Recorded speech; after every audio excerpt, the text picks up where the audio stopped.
Don't be afraid to turn your speakers up, especially if you're seeing clip lights in your DAW and your master fader.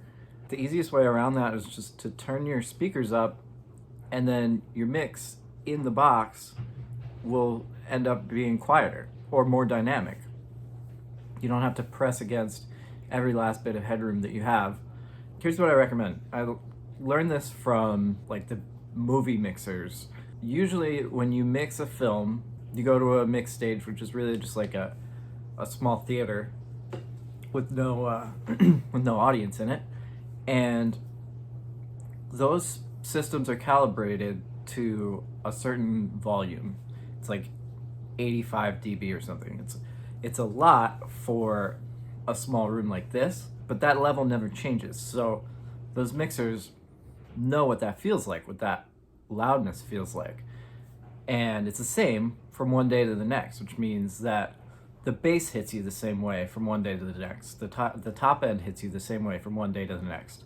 And you're able to achieve really consistent results that way because you're not always resetting your ears basically to a different environment every time you turn the volume knob. So I have my room calibrated a lot lower than that, somewhere around like 72 dB, I think. And you can look up directions for how to do that. All you need is like a pink noise sample, and you can get an SPL meter app on your phone, or use a real SPL meter if you're fancy. And it has multiple benefits. For one thing, like I said, the bass always hits you the same way. You get to feel how loud your mix should be. And I don't mix super loud, but if that level's just is a little bit too loud for you to be comfortable, you're going to actually mix a little bit quieter, and you're not going to clip your master fader all the time. And on top of that, what you might run into, what you might find with a lot of less expensive monitor controllers that use a stereo pot as a volume knob, is that those two sides of the stereo pot are not 100% even all the way from the bottom to the top of the range of that knob. So if you're changing the level all the time on something that is a passive stereo pot, you're going to have a discrepancy between your left and right channels, especially as you get toward the bottom of that volume knob. So if you leave it in one place and then you calibrate your speakers to that spot on the volume knob, you don't have to worry about that. Now, if you do this, again, your speakers are going to be loud. If I import a reference track into my session, I'm turning it down 6 or 12 dB.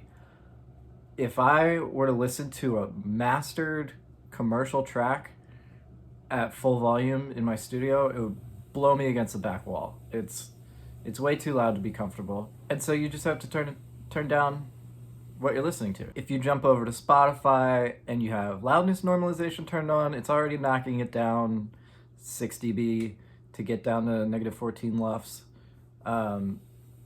That's another conversation for another time.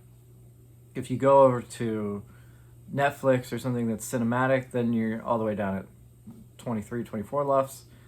So find that spot on your monitor controller and mark it, calibrate the speakers, and don't hurt yourself. But when you get to the point where it's just too loud and you feel that it's too loud, then you're mixing too hard. You just pull back on all the tracks instead of pulling back on the volume on your monitor controller.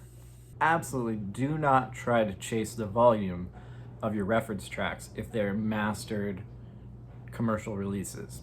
Because if you're trying to do that during mixing, unless you really know what you're doing, leave that for mastering. And here's an idea. Spotify loudness normalization is going to knock down tracks to negative 14 LUFS.